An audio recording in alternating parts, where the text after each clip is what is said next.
E aí, tudo bem? Eu espero que esteja tudo bem com você. Esse é o primeiro vídeo que eu faço nesse período de quarentena, durante o período de quarentena, porque algo óbvio, né? A maioria dos vídeos aqui nesse canal é sobre action figures, é sobre estátuas, e no momento tá difícil de você adquirir esse tipo de produto. Devido à pandemia, devido aos produtos ficarem todos parados nos portos, questão burocrática, então nós estamos enfrentando uma escassez de action figures, porém tem coisas mais importantes para se preocupar nesse momento do que isso, né?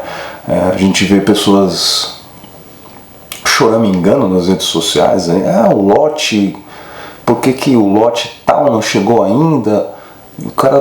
O mundo tá acabando lá fora, né? O bicho tá pegando lá fora e as pessoas estão se preocupando com o lote de action figure. Mas nesses períodos você não está podendo comprar o seu boneco, você pode desviar o seu dinheiro, vamos dizer assim, né? Orientar o seu dinheiro para comprar outras coisas, né? Foi o que eu fiz. Teve essa promoção da Amazon esse mês geek, na qual você compra 3 livros ou 3 HQs e você leva um quarto de graça, né? Você ganha aquele quarto livro ou aquela quarta HQ. E as action figures, os personagens que a gente tanto gosta, que a gente aprendeu a amar, talvez não você mais jovem que foi para esse mundo do colecionismo baseado nos filmes da Marvel, e você compra muita peça Move, mas aquele colecionador mais raiz, ou mais antigo, que gosta de colecionar figuras comics, a grande origem do que o cara curte, daquilo que ele gosta, são as HQs. Então, nada melhor do que nesse momento de quarentena, nesse período de isolamento, do que você ler boas histórias, relembrar boas histórias. Antes de compartilhar aqui com vocês as HQs que eu comprei aí nessa promoção da Amazon, relendo algumas coisas que eu tenho aqui em casa, nesse período de isolamento, eu gostaria de comentar um pouco aqui dessa HQ, os maiores super-heróis do mundo, né? Isso daqui foi um conjunto de revistas, tendo por centro aí os personagens da DC, da Liga da Justiça, né? Roteirizado pelo Paul Dini. O Paul Dini é o cara por trás dos desenhos do Batman ali dos anos 90. É o criador da Arlequina, uma personagem que ficou super popular, hoje tem até filme próprio, né? Badaladíssima. Você vai nas Comic Cons, nas convenções, o cosplay que mais aparece é da Arlequina. Então, personagem super popular, né? Esse cara foi o criador. E os desenhos do cara que dispensa a apresentação,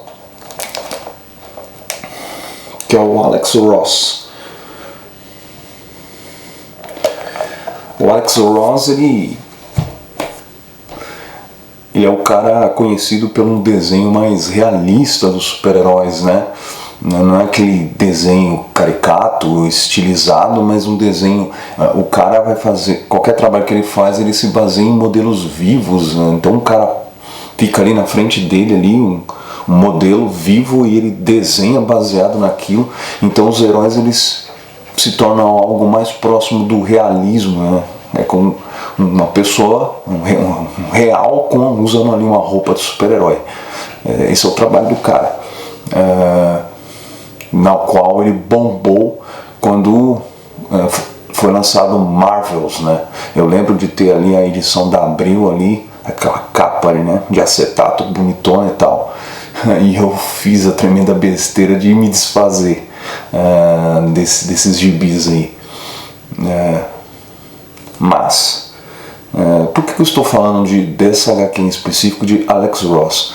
Porque é incrível como as histórias em quadrinhos, apesar de toda a ficção, né, de se tratar de super-heróis, no caso dessa específica aqui, os maiores super-heróis do mundo, uma das histórias é uma história da Liga da Justiça, na qual a Liga ela não vai enfrentar um grande inimigo cósmico, uma mega saga que vai colocar todo o planeta em ameaça.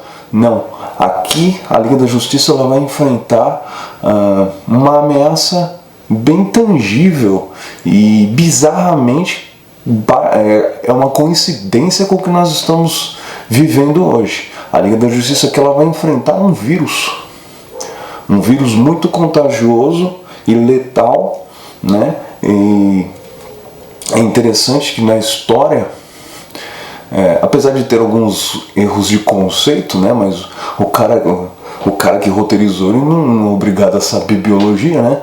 Mas você vai ter ali algumas cenas ali que o Lanterna Verde ele vai analisar ali a estrutura ali daquele vírus, e eu não sei se isso foi um erro de tradução ou se foi um erro do cara que escreveu mesmo, que ele não sabe diferenciar uma bactéria de um vírus. Primeiramente ele fala que é uma bactéria, um micro-organismo é uma bactéria, e só num ponto que ele fala isso. Depois, no restante da história, ele chama de vírus.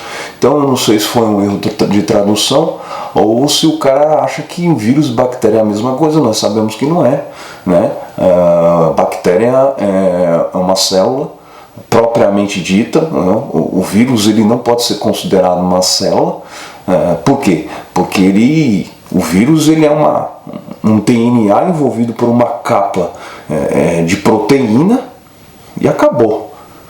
Né? Ele é muito mais simples estruturalmente falando, comparando a uma bactéria que é uma célula procarionte. O vírus ele não tem organelas celulares. Fora de um hospedeiro, ele se torna inerte, né? Ele precisa, para que ele possa se tornar ativo, ele tem que estar dentro de uma célula. E ele tem que usar toda a parte bioquímica da célula, toda a maquinária bioquímica da célula, para que ele possa sintetizar as suas proteínas, né, decodificando o seu DNA e produzir mais vírus, se reproduzir.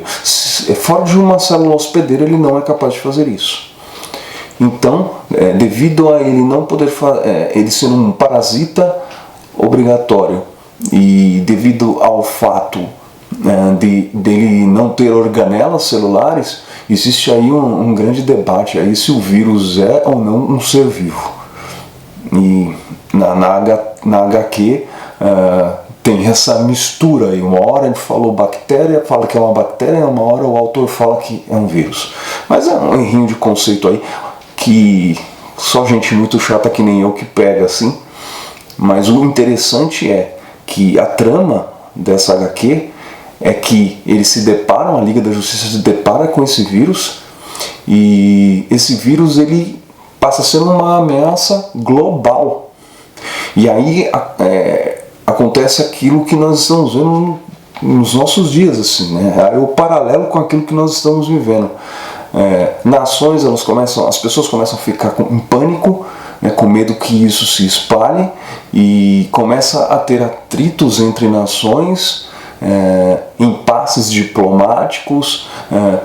Alguns começam a usar esse vírus com intenções políticas, né, com intenções de manobra política, tudo a ver com o que nós estamos vivendo hoje, não é verdade? E as pessoas ficam em pânico aqui, né, na história, né? E a Liga ela tem que lutar contra isso, procurar aí tem a parte da imprensa, tem a parte das fake news, do desencontro de informações. Então a HQ, bizarramente, ela traça esse paralelo com o que nós estamos vivendo hoje. E isso é o legal de qualquer obra, qualquer mídia, entretenimento, da literatura, são esses paralelos, né, que a gente pode traçar da ficção para o real, para aquilo que nós vivemos, que nós passamos na realidade, né? Então fica aí a dica. Os desenhos do Alex Ross são muito legais. As histórias elas são medianas, mas acho que vale a curiosidade aí, vale a leitura. E aí vamos aí para as aquisições, já que a gente não pode pegar os bonecos por enquanto, a gente pega outras coisas, não tem problema, né? Então eu estive adquirindo aí, fugindo um pouco aí do mainstream, né, dos super-heróis, porque cansa você só ficar lendo ali o gibi de super-herói. Então eu peguei alguns gibis aqui, 2 europeus, um mangá e um gibizão americano, que remete muito à minha infância, remete muito um período muito legal da minha vida que eu guardo com carinho a recordação. Então vamos lá. Peguei esse daqui, Chaboté. Na verdade eu peguei 2 do Chaboté, que é um autor francês que eu curto muito. Eu já tinha a adaptação dele de Moby Dick, e aí me faltavam os outros 2 que foram lançados aqui no Brasil. Esse Um Pedaço de Madeira e Aço, ele não tem nenhum balão. Vou pegar aqui. Ele se passa em um banco de praça, e a história do gibi é tudo em cima do que acontece ali naquele banco de praça. É um gibi muito humano, muito sensível e muito interessante. Fora o traço dele, a narrativa gráfica dele, que é fantástica. Eu gosto muito do trabalho desse francês. Esse daqui, antes de gravar esse vídeo, sentado aqui, como ele não tem balão, mais de 300 páginas aí, eu rapidinho olhei, curti, muito bom. O outro é o Solitário. Esse vocês podem ver que está até no plástico, não abri ainda. Então variar um pouco, né? Sair um pouco dos Estados Unidos, ver um pouco aí do cenário aí de HQs, de histórias em quadrinhos aí na Europa, nos europeus, é interessante. Outro que eu peguei aí na minha compra, esse mangá aqui, Rohan no Louvre.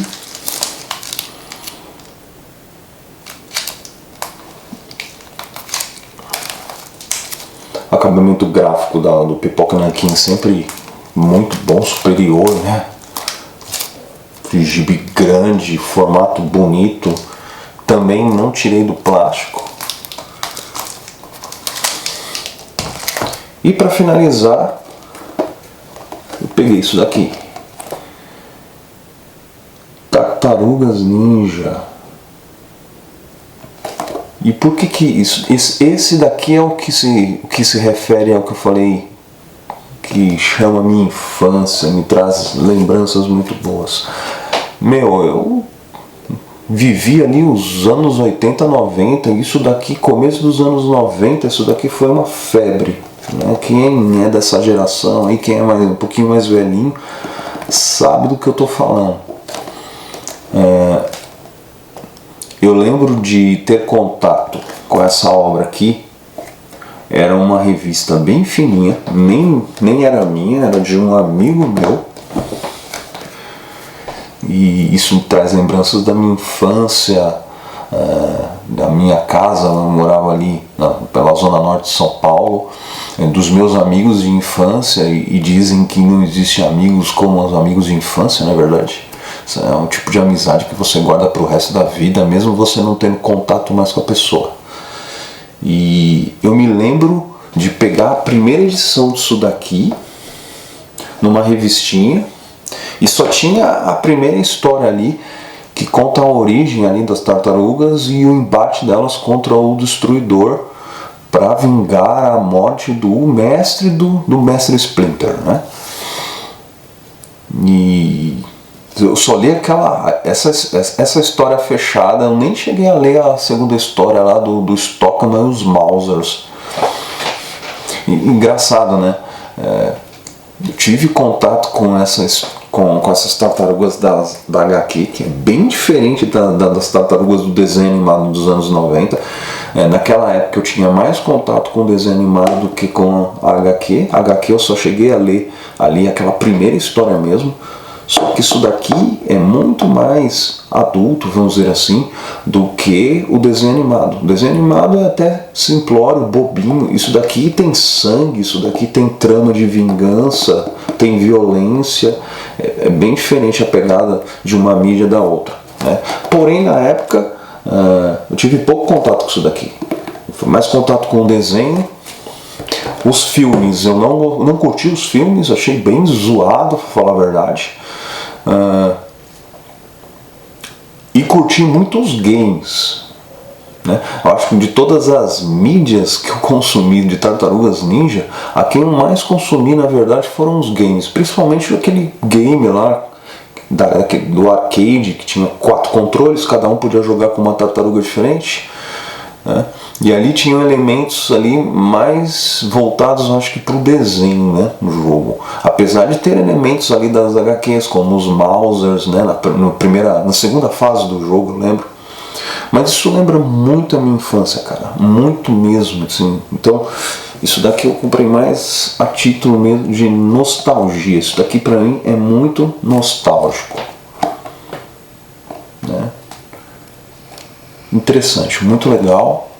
Recomendo, já li as 2 primeiras histórias, muito bacana. Então assim, se proteja, né? Fique em casa na quarentena, e se você não pode ter aquilo, os bonecos no momento, faça outras coisas. O cara fica chorando na rede social porque lote tal, ou porque não vai ter dinheiro para comprar uma estátua, sabe? Sei lá, na minha opinião. Faça outras coisas. Leia um bom livro, leia uma história em quadrinho, assista um filme legal na Netflix. Coisa para fazer não falta, ok? E quando você puder, você volta a ter ali os bonecos, não tem problema. Como não tem boneco para fazer review, então fiz esse vídeo mais diferente, dando essas dicas aqui de histórias em quadrinhos, levando em consideração que os quadrinhos eles estão muito relacionados às figuras, né, às action figures, porque elas são baseadas nesses produtos culturais, né, que nós consumimos, que são a maioria das figuras que eu coleciono, outros colecionam, eles têm como origem, como inspiração, os quadrinhos, né? Então uma coisa está relacionada à outra, ok? Espero que você tenha curtido aí. Se proteja. Até mais.